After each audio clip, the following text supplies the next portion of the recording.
3 गाड़ियों में।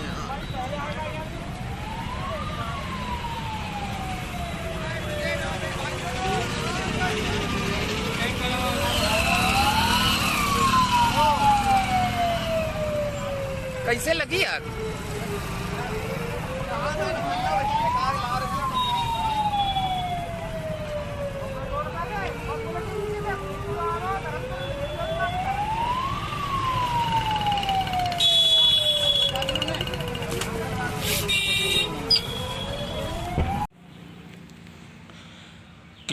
किसानों के आंदोलन का आज 23वां दिन है।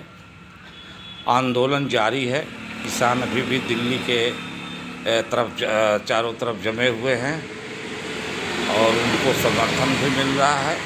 उधर कृषि मंत्री ने कहा है कि किसान मंडी में अपना पैदा किया हुआ अन्न बेच सकते हैं और किसानों को जो भी उसमें समस्या आ रही है, कृषि के तीनों कानून हैं उनको हम संशोधन कर देंगे। लेकिन किसान अभी डटे हुए हैं अपने बात पर और आंदोलन उनका जारी है। कई किसान मर भी चुके हैं अब तक। उधर दिल्ली में आज भूकंप का झटका भी महसूस किया गया, जिससे लोग इस ठंडी के मौसम में रात में घर से निकलकर बाहर निकले भूकंप के डर से, और भूकंप का झटका महसूस भी किया गया।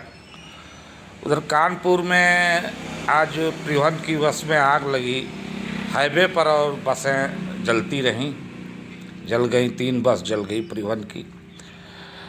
उधर ये पंजाब में जेडीयू ने ऐलान किया है कि हम एनडीए के साथ ना रहकर चुनाव स्वयं लड़ेंगे। हम पार्टी ने भी यही ऐलान कर दिया है कि हम चुनाव जो है स्वयं लड़ेंगे, अकेले लड़ेंगे। अब इससे ये मालूम होता है कि बिहार सरकार भी खतरे में है।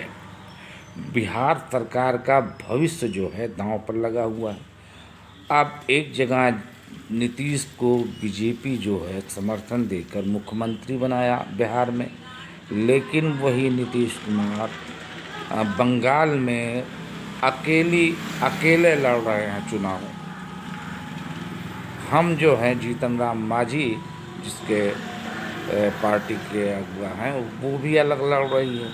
तो इससे क्या संकेत मिलता है? इससे यही संकेत है कि जो है बिहार की सरकार डगमगा रही है, कभी भी गिर सकती है, कभी गिर जाएगी। क्योंकि एक तरफ तो एनडीए का जेडीयू का साथ है, हम का साथ है, बीजेपी का साथ है जेडीयू का, हम भी बीजेपी के साथ में हैं, समर्थन में है नीतीश को मुख्यमंत्री बनाने में ये पार्टियां।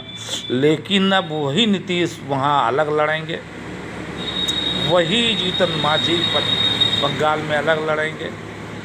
और इस कारण से ये भविष्य जो है बिहार सरकार का एकदम सरकार गिरने वाली है।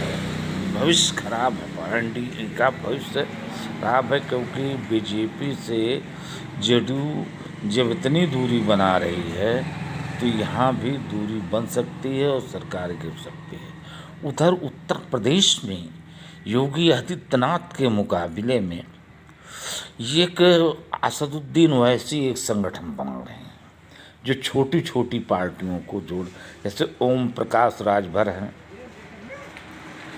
बीएसपी है, बड़ी पार्टी है, लेकिन कोई जनाधार अब इतना उत्तर प्रदेश में उसका रह नहीं गया। लेकिन अब Asaduddin Owaisi Muslim plus backward Uttar Pradesh में, बैकवर्ड की एक बहुत बड़ी आबादी उत्तर प्रदेश में है, बैकवर्ड के बहुत ज़्यादा मतदाता हैं, तो वो बैकवर्ड को मिलाकर, उसी को मिलाकर एक गठबंधन बनाने जा रहे हैं।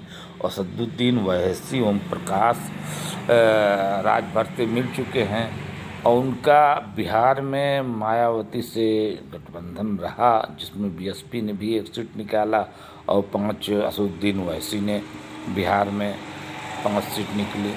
तो उत्तर प्रदेश में वो एक छोटी और जो छोटी छोटी पार्टियां हैं, जैसे पीस पार्टी है, उनको सबको मिलाकर वो एक मोर्चा तैयार कर रहे हैं। असदुद्दीन ओवैसी जो हैं अपने को मुस्लिम लीडर कह भी रहे हैं, वो मुस्लिम लीडर है भी, क्योंकि वहाँ हैदराबाद में उनके पास विधायक हैं। बंगाल में उन्होंने 5 सीट जीती, तो उत्तर प्रदेश में वो दांव लगा रहे हैं। अब वो सपा और कांग्रेस, बीजेपी चौथा विकल्प वो बन रहे हैं, जिसमें वो बीएसपी, ओम प्रकाश राजभर और जो छोटी पार्टियां हैं मिलाकर एक गठबंधन तैयार करें, जिससे वो योगी सरकार को हरा सकें। और उनको ये भी मालूम है कि समय वक्त आने पर सपा का या कांग्रेस का जो है समर्थन एक साथ होकर सब एक साथ मिल सकते हैं बीजेपी के खिलाफ, सब मिल सकते हैं एक साथ बीजेपी के खिलाफ। तो योगी आदित्यनाथ को हटाने के लिए, और असदुद्दीन ओवैसी का मनोबल बढ़ गया है जब से बिहार में उनको 5 सीटें मिल गई। अब पूरे देश में हर जगह जो छोटी पार्टियां हैं उनको मिलाकर वो चुनाव लड़ना चाहते हैं, जिससे वो अपना वर्चस्व बनाए, उनके प्रत्याशी जीत सके। तो ये नीति उनकी है, और उनका तो पहले ही से उनका भाषण भी होता है भड़कीला, जैसे कि आदित्यनाथ योगी का हो या और तमाम भाजपा के हैं, आरएसएस के लीडर हैं, वो हिंदूवाद की बात करते हैं। तो वैसे ही असदुद्दीन ओवैसी भी भड़काऊ भाषण देते हैं, और उस भड़काऊ भाषण में मुसलमान जो थोड़ा से भड़काऊ टाइप के हैं, जो थोड़ा दूसरी मानसिकता, सेकुलरिज्म के थोड़ा से दूर हटकर उनकी मानसिकता होती है, वो उसमें जुड़ जाते हैं और जुड़ गए भी, और जिससे असदुद्दीन ओवैसी का 5 सीट बिहार में निकली और यहाँ भी निकल सकती है। जैसे हिंदुओं में हिंदूवाद के नाम पर भाजपा से लोग जुड़े हैं, कांग्रेस में जो है सेकुलरिज्म के नाम पर हैं, तो कांग्रेस के पास किसी जात विशेष का वोट नहीं है, सेकुलरिज्म का वोट है जो थोड़ा। इसी कारण कांग्रेस जो है कि धीमी गति में है और बढ़ नहीं रही है। यही वजह है कि इस कांग्रेस के साथ कोई विशेष वर्ग का वोट है नहीं। एक विशेष वर्ग का ब्राह्मण, ठाकुर, ये जो है सब सारे लोग बीजेपी में, बैकवर्ड भी बीजेपी में ज़्यादा है। ये दलित जो है वो मायावती जी के साथ है, और मुस्लिम जो है अभी तक उत्तर प्रदेश का जो समीकरण रहा सपा के साथ 70% से 80% तक मुसलमान सपा से जुड़ा रहा, 20% मुस्लिम जो है बसपा से जुड़ा रहा, और कुछ जो हैं कांग्रेस में है।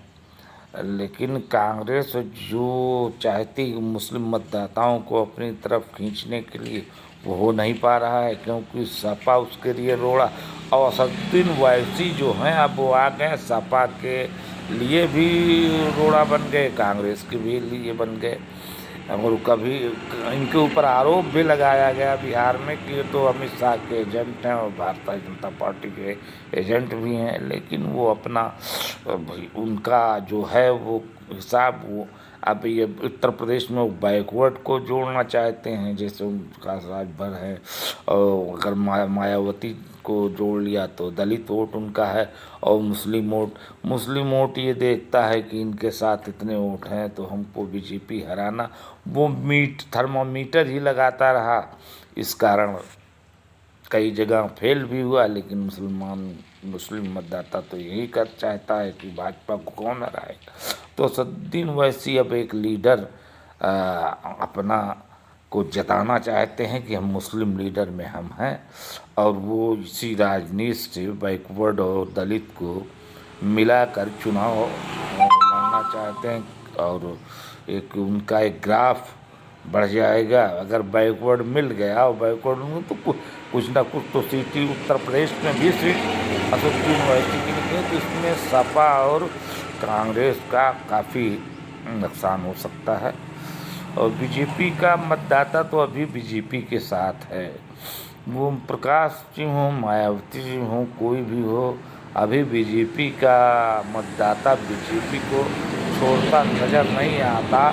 अब उसको दूसरी पार्टी वाले ये कहते हैं या तमाम कि अंधभक्त हैं। भाई उनके लिए अंधभक्त हों, लेकिन वो भक्त तो हैं बीजेपी के, वो बीजेपी के साथ हैं। तो ये हो सकता है, समीकरण बन सकता है कि बैकवर्ड दलित और मुस्लिम वोट अगर इकट्ठा हो जाएगा तो उसका फ़ायदा तो मिल सकता है। जो बिखराव के कारण बहुत से प्रत्याशी हार जाते हैं और बहुत कम सीटें आ रही है विपक्षी, तो सीटें बढ़ जाएगी और बिखराव अगर इकट्ठा हो गया तो सरकार भी पलट सकती है। आदित्यनाथ योगी जी के लिए भी बहुत बड़ी चुनौती है। जैसे बिहार में ममता के लिए चुनौती बनी हुई है, वो अपने नेताओं से परेशान हैं, एनडीए अपने गठबंधन से परेशान है, कांग्रेस लेफ्ट और का गठबंधन है। तो बड़ी स्थिति खराब है और देखिए क्या होता है। यही चुनाव प्रक्रिया है।